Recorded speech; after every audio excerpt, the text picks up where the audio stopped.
प्रभिन्सियेलाइजेसननि मेटारखौ लानानै दाख्लैबावै 6 तारिखआव गिबि मन्थ्रिजों दुलाराय बर' फरायसा आफादा रायलायदों आरो जोङो बुंदोंमोन जे माने वान्स फर अल खेबसेनो खालामनायाव सरकारा उसुबिदा दंबा फेस मेनारावबाबो खालाम एलिमेन्टारि सेकेन्डारि आरो काउन्सिल लेभेलावबो जुदि खालामनो हायोबा बे लेभेलखौबो खालामनानै जोङो नारसिनदों।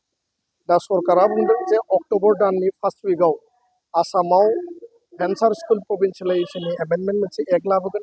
बे एक्टनि गेजेरजों बिटिआर आरो 6 शिड्युल बर' मिडियामनि स्कुलनि बेलायाव एज पार दा बिटिआर एकर्ड 6.3 क्ल'ज बायदियै रिलेक्सेसननि आधाराव बे एमेन्डमेन्टखौ खालामनानै आसाम सरकारा बर' मिडियामनि स्कुल प्रभिन्सियेलाइज खालामनाय बा बिटिआर एकर्डनि जि क्ल'ज दंमोन स्कुल प्रभिन्सियेलाइजेसननि बेखौ मावफुंगोन होननानै गिबि मन्थ्रिया जोंनो खोथा होदों। जोङो 2 मास आरो नायबावनो बेनि उनाव जुदि जायाब्ला जोङो डेम'क्रेटिकेलि जोङो बबे लेभेलाव प्रेसार होनांगौ मा हाबाफारि लानांगौ जों लागोन।